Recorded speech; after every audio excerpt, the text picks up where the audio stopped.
Hello, I'm Kaiser and welcome to Moose Reads. Before I get started, I want to say that the opinions that I give here are my own opinions. They are extremely subjective. If I dislike a book, it is not a reflection on the author and it is not a reflection on people who do like it. Different people have different tastes and that's okay. Today, I will be reviewing The Song of Achilles by Madeline Miller. This is a queer myth retelling.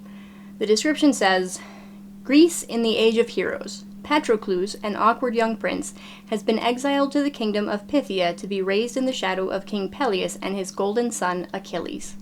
The best of all the Greeks, strong, beautiful, and the child of a goddess, Achilles is everything that shamed Patroclus is not. Yet despite their differences, the boys become steadfast companions. Their bond deepens as they grow into young men and become skilled in the arts of war and medicine, much to the displeasure and the fury of Achilles' mother, Thetis, a cruel sea goddess with a hatred of mortals. When word comes that Helen of Sparta has been kidnapped, the men of Greece, bound by blood and oath, must lay siege to Troy in her name. Seduced by the promise of a glorious destiny, Achilles joins their cause, and torn between love and fear for his friend, Patroclus follows. Little do they know that the fates will test them both as never before and demand a terrible sacrifice. I don't know how to talk about this book. I didn't know how to rate it either. It is extremely well written. The characters are believable. Patroclus is a very endearing narrator. I was actively enjoying it for about 85% of the book. And then we got to the end. I hated the end of this. I will never reread this book because the ending was so terrible. And to be clear, it's terrible for my enjoyment. It is as excellently executed as the rest of the book, and one that they warn you about well in advance. But it just isn't the kind of ending for me. This book is a tragedy, literally, and I like happy endings. It was an unrelenting train of misery for the last 15%, and it left me feeling kind of depressed for the rest of the day. If you don't have a problem with unhappy endings, however, I would absolutely recommend this book. It is excellent. That being said, there were a couple of things that bothered me in this book. They're mostly minor nitpicks, but they were baffling choices on the part of Miller. They involve some spoilers for significant events in the book, though, so that's all I'll say for now. Odds are you know how this book ends. It's more or less a retelling of the Iliad focused on Patroclus and Achilles. But just in case you don't, and because some of the other details are less common knowledge, here's your spoiler warning for this book. From here on out, I'm talking specifics. So, my first minor problem is that it kind of felt like Miller was afraid to depict explicit gay intimacy. This feels like an absolutely wild thing to say about a book specifically about two men in love, but hear me out. We get one scene in which Patroclus and Achilles share anything more than kisses with any degree of detail, and it's still actually pretty vague. When they learn that Thetis cannot see them on Mount Pelion, they start getting handsy. I'm pretty sure they jerk each other off, but like I said, it's still a bit vague. After they wake up the next morning, the book says, After the tenderness had come more passion, we had been slower then, and lingering, a dreamy night that stretched on and on. So I think they may have had sex, but I still can't say that with any certainty. I feel like the best example of this is a scene just before they reach the land near Troy. Achilles says something to the effect of, I love the way your hair curls, have I ever told you that? Patroclus responds no, then Achilles starts going down his body, asking if he's told him how much he likes various parts of him. He points to his collar, his chest, his hips, but then we travel lower and the specifics disappear. Which part is Achilles referring to there? His dick? His ass? Something else entirely? No idea. Too explicit to say. We do, however, get a somewhat explicit scene around halfway through the book where Patroclus has sex with Deidamia, Achilles' wife. And of course, we're told explicitly that Achilles had sex with Deidamia twice. So we know, without question, that both men have had sex with a woman, but it is entirely possible for someone to argue that they never have sex with each other. Why? It kind of feels like a betrayal of the story being told. The second nitpick plays into the ending. And this one also felt like a sort of cowardice. If there is one thing a person knows about Achilles, it's how he dies. If you know nothing else about him, you probably still know that. His mother is a goddess. She tried to make him immortal by dipping him in the river Styx. She held him by his heel, and so that is the only part of him that remains vulnerable. So when Paris shoots an arrow to kill him, Apollo guides it to strike his heel, and he dies. That's the myth. Not in this book, though. I noticed pretty early that Miller had made no mention of the story of Thetis dipping Achilles in the river Styx, nor of him being invulnerable. I kept expecting it to come in later.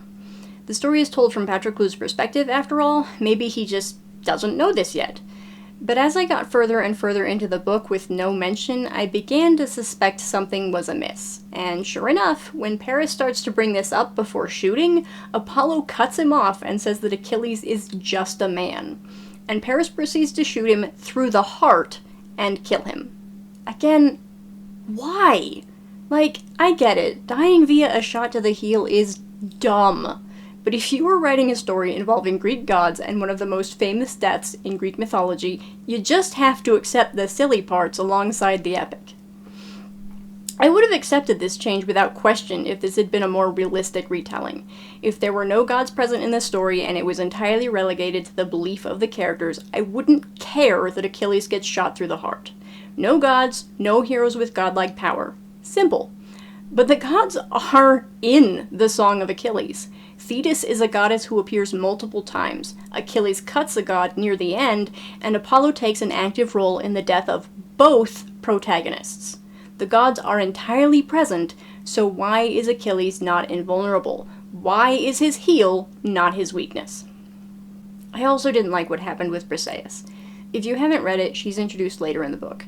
She's captured by the Greeks while they are raiding the surrounding area, and is offered up as a slave as spoils of war. Patroclus doesn't want her to get hurt, so he asks Achilles to claim her. After that, she and Patroclus become close, though they very explicitly do not get together. And I really liked Briseis. In fact, the only thing I disliked Patroclus for in this book is that he didn't take a moment to make plans for her. He knew Achilles was fated to die, he intended to follow, he should have realized she would be at risk without him. So it isn't really a surprise when, after they're both dead, she is nearly raped and then she is murdered. I didn't like that. I didn't think that was necessary, and I would have liked her to get a better ending. I'd almost give this a pass if she was an existing character in the story traditionally and that she always dies. Almost. I don't know that that's the case. She would have been a minor enough character that I kind of doubted. But even if that's the case, we've already established that Miller is willing to make pretty serious changes to the story as it is known, so why not for Briseis? She deserved better. I'll also say that while I hated the entire ending, what I really hated was at the very end when both Patroclus and Achilles are dead, and it seems there's a very real chance that the book will end with Patroclus never being properly laid to rest and therefore not even reunited with Achilles in the underworld. Honestly, the deaths didn't wreck me nearly as much as all the time we spent with him as an unsettled spirit. And for anyone wanting to argue that it did have a happy ending because they are reunited in the underworld, 2 sentences does not a happy ending make. Now for a fun change of pace, I'm going to bitch about the covers. To be clear, I have nothing but respect for any and all cover artists. None of the covers are necessarily bad designs, I just think they are bad designs for this book. There are 3 main covers that I've seen. The primary one is a golden helmet on a sea of blue. It looks nice enough. There's another that is just a golden breastplate, and then there's one with a bow and arrow in the shape of a heart. I'm fairly neutral towards the helmet and the breastplate. This book is from Patroclus' perspective and has very little focus on any actual fighting outside a few specific scenes, so I don't think they fit, but I can mostly understand why an artist given no real direction would make those choices. But the bow and arrow actively offends me. Neither Patroclus nor Achilles ever really use a bow and arrow. They do hunt with them a bit on Mount Peleus, I think, but it's a brief mention at most. The only time that we see a bow and arrow prominently in the book, when it isn't in the hands of Trojans trying to kill our characters, It is Ajax offering a massive bow as a wedding gift in an attempt to win Helen's hand at the beginning of the book. The other scenes in which they are prominent are when they first arrive on the shores and archers are shooting at them before they make landfall, when Patroclus is going to pretend to be Achilles, and Achilles warns him to stay away from the walls and be mindful of the archers. And then, of course, the big one, when Paris shoots Achilles through the heart. So I find a heart-shaped bow and arrow on the cover a goddamn travesty. But really, there is only one cover I respect. It's supposedly the Kindle edition cover, but on my Kindle I had the helmet one. But if we're going to have a cover with a single item on it, there is a correct answer as to what that item should be. It isn't armor, it isn't a fucking bow and arrow, it's a lyre. Look at this. This is the perfect cover for this book. Patroclus' mother's lyre is a recurring element. It goes with him when he journeys to Pythia. When he first hears Achilles play it, it is a turning point in their relationship. When he goes to follow Achilles onto Mount Peleus, he hesitates because he doesn't want to leave it behind, only to find Achilles took it with him. And when Patroclus tells Achilles this, Achilles says now he knows how to always make Patroclus follow him. It goes with them to Troy. The book is called The Song of Achilles. It should always and only be a lyre on this cover, and I'm mad that this cover seems to be pretty rare. So those are my thoughts on the Song of Achilles. If you're okay with tragedy, again, absolutely give this a read. If you, like me, require happy endings, stay away. If you like this video, I hope you'll check out more in the future. Thanks for watching this one. Bye!